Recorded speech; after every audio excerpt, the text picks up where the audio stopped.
Alright, so I'm back from my exam. So the exam was kind of I think I may have actually failed this one. Without getting too much into it, the extended response questions weren't really what was covered in a lot of the lectures that were given to us. And a lot of the multiple choice questions were very 50-50 and subjective in my opinion. So, best case scenario, I'm overthinking it and I passed and I'll just get on with my original plan. But worst case scenario, I'll just have to fork out $1,190 just to redo it again 2023 semester 1, which means that semester will be substantially easier than I had planned because I'll be doing a familiar subject, not a completely new one, which will give me more time to work on other things like investments and side hustle. But that's not what we're here to talk about today. Today's topic is going to be a really good way to study for lectures, especially if they're on YouTube, and you'll see why in a moment. But quickly, I'm just going to touch on an update for October of 2022. Now, the reason I'm doing this is because it'll be nice to look back on, and it's also good to just document your overall progress anyway. I did a little September update in my last video too. So, for career, there's nothing noteworthy to mention for this video, other than obviously I just finished the exam and potentially I've upgraded my career stat a lot, or potentially it's not really gotten anywhere if I've failed. Although since I am familiar and I know what I need to do for the next exam, which is basically have a much better index, then I've still technically leveled up this stat even if I fail because I'm a lot more familiar with the subject, which means my chances of passing are a lot higher than they were before, which means I'm one exam closer to getting the CPA, which is obviously a massive increase to this particular stat. And the same goes with the defense stat, really. So money, I've almost got 45k in cash. I need a little bit more to have my full 20% deposit for the land that I purchased a year ago. I don't actually have that yet, but by the time this video comes out after I've edited it, I'll have been paid from both jobs, which will take me over this amount. I do have taxes to pay soon, so this will get dropped heavily, but at least that tax burden will be over and done with and I can start replenishing money again. So aesthetics, I took 3 weeks off gym because, quite frankly, if I go to the gym while I've got exam period, I'm really not focused and I'm substantially weaker than I am normally because my mind's just not in the game. All I'm focused on is that exam, so I just don't go at all. And I find I didn't really lose a lot of size. Obviously, you can't really lose a lot of muscle in only 3 weeks, but my diet was obviously suboptimal because I was studying a lot, which involves a lot of candy. But yeah, just looking at myself with the shirt off and flexing in t-shirts and stuff, yeah, I don't really look too much different. I definitely gained a little bit of fat, but that'll be easy to melt off. I've started back on my cutting diet, and it's very doable. So it's not like it's going to be an epic grind to going from eating a lot of junk to this cutting diet. It's a very easy transition. So that's obviously extremely good because the best diet is the one you'll stick to. Now, the investor stat, I stopped getting super greedy.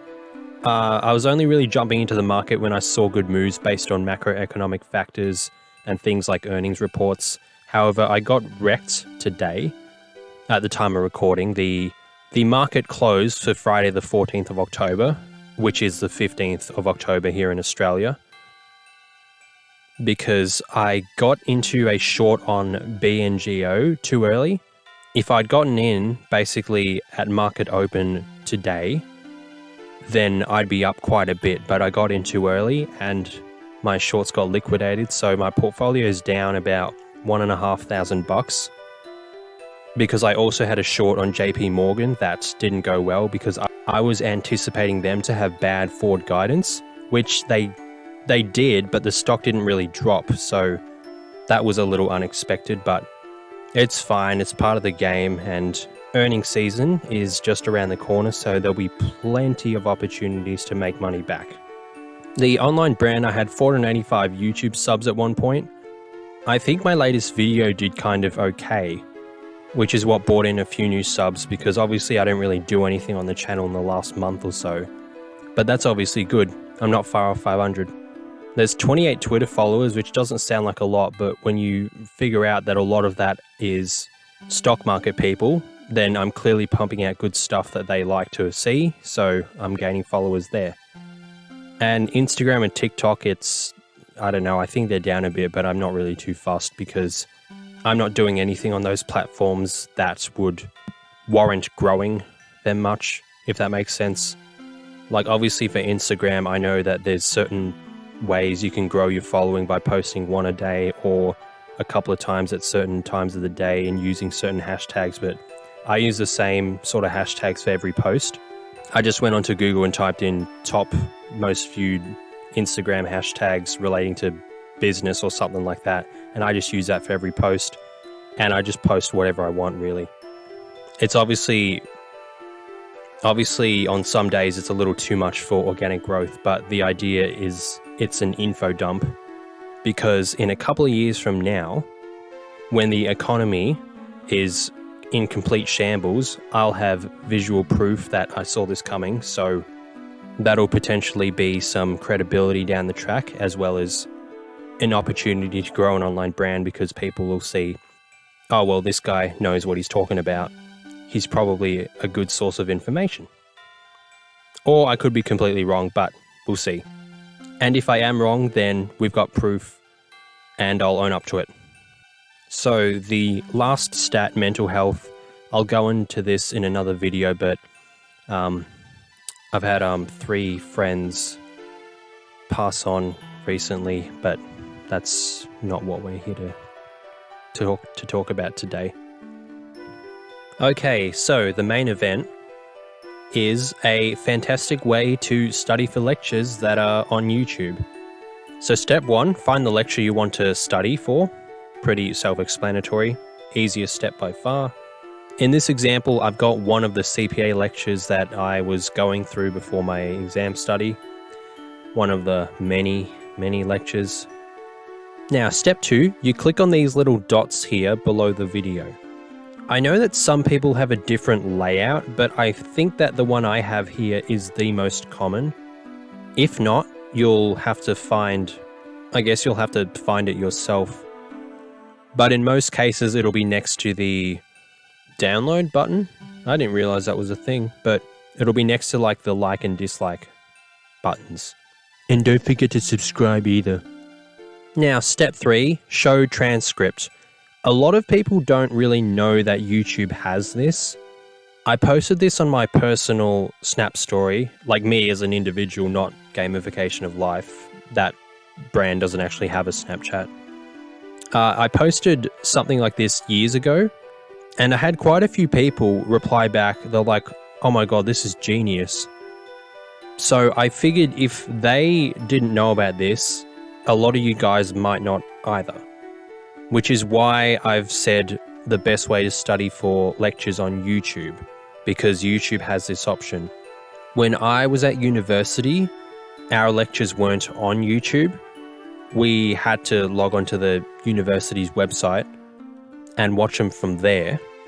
And they never had a transcript option, which was extremely annoying, because what you had to do was you had to listen to the whole thing, like a 2-hour lecture, and then you had to pause and rewind if you wanted to take notes. And it was even worse on that system because there was no go back 10 seconds option. You had to actually manually scroll back, and sometimes you'd have to go back like a whole half minute or a minute to get back to where you wanted to. Whereas obviously if I just had a transcript option, that would have been so much better. Because I don't know about you, but the only reason I can tolerate studying so much is because I have music. Namely, music from video game soundtracks, as you can probably tell from the background music in most of my videos, or if you've watched any of my videos talking about a little day in the life or a study thing, I'll always mention the tunes. But if you're trying to listen to a lecture, you don't really have this option. You could have the option of playing it in another tab a lot softer than what the lecturer is speaking at, but it's just not the same. A transcript option is much better. So the primary idea behind this best way to study for lectures is find one that has transcripts, because what you can do is, well, not only does it save you time from typing out stuff, because you can just copy and paste the transcript, but you can essentially read the lecture while listening to music rather than trudging through a 2-hour lecture. You can just basically skim read a lecture and find the important bits while you're listening to your tunes. Now, obviously people listen on like 1.25 speed or 1.5 speed, but I guarantee you that it's nowhere near as quick as doing this. So step 4, now you've got a transcript of what is said throughout the video, and you'll have the lecture split into every couple of seconds, and it'll show every word that's mentioned at that point in time.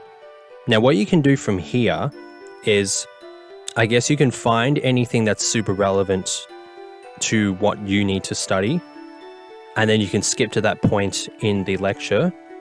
And if your lectures are anything like mine, they'll usually have some sort of graph to accompany what the lecturer is saying. So then you can automatically skip to that said graph or image or whatever. Now, when you copy this into Microsoft Word, it'll also include the timestamps. So you'll get the 0.00, 0.02, 0.04, etc. So it also again splits the lecture into certain segments. So that can be a bit tedious to get rid of. One option is to go onto the find and replace, and what you do is you type in the certain time. You can type in like the numbers that correspond with a timestamp and then do replace with blank, and it'll remove them all. But the issue here is it'll also remove any numbers that are included in that transcript as well. And when you do accounting like I do, there's obviously a lot of numbers. So I've actually done this once. I've removed all the timestamps using the find and replace option on Microsoft Word. But then a lot of the formulas and stuff were missing, and I was like, wait, what is going on here? Did the transcript not pick up the numbers? But it turns out I'd removed them with the find and replace option, so be careful with that. But if you're studying some subject that doesn't really have numbers, you can probably get away with doing this find and replace thing. Now, important to note, it's not 100% accurate, but it'll save you a lot more time than just listening and taking notes every 10 seconds. Well, if you study the way I did, which was listen for 10 seconds, jot it down, listen another 10 seconds or 5 seconds sometimes, jot it down. You know, this is just much quicker. So this video is from Kadikarus. He's a YouTube gamer.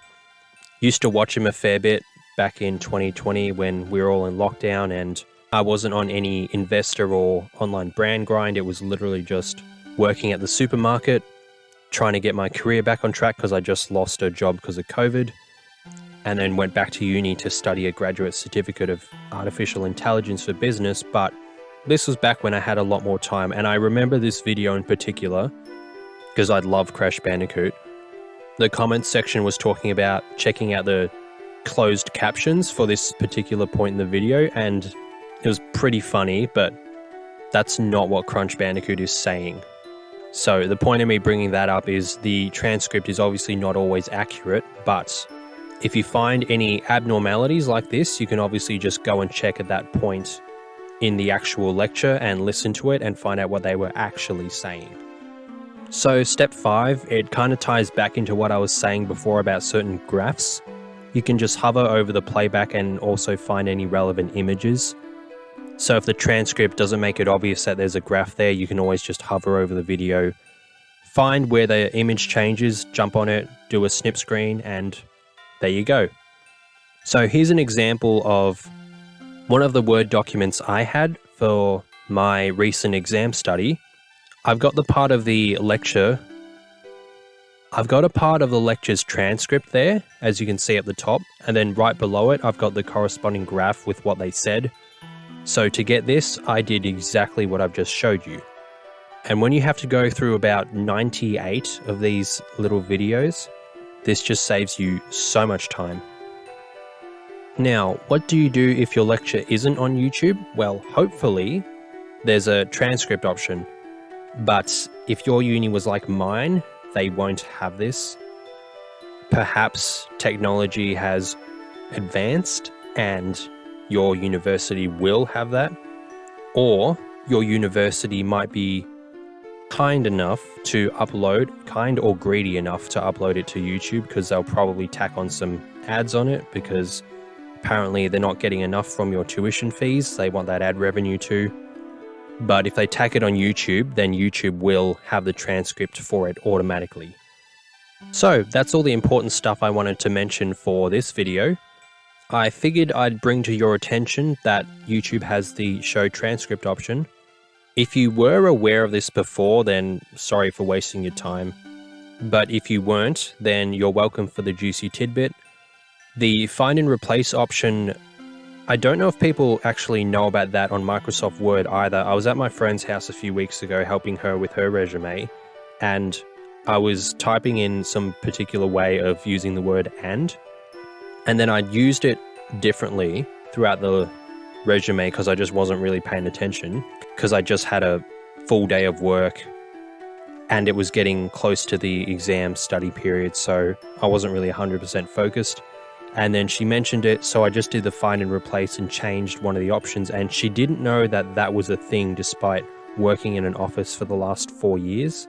So perhaps you guys don't know about that either. So hopefully these tidbits have given you some more efficient ways of studying for your lectures, and together we can all increase that career stat and defense stat and money stat and everything stat.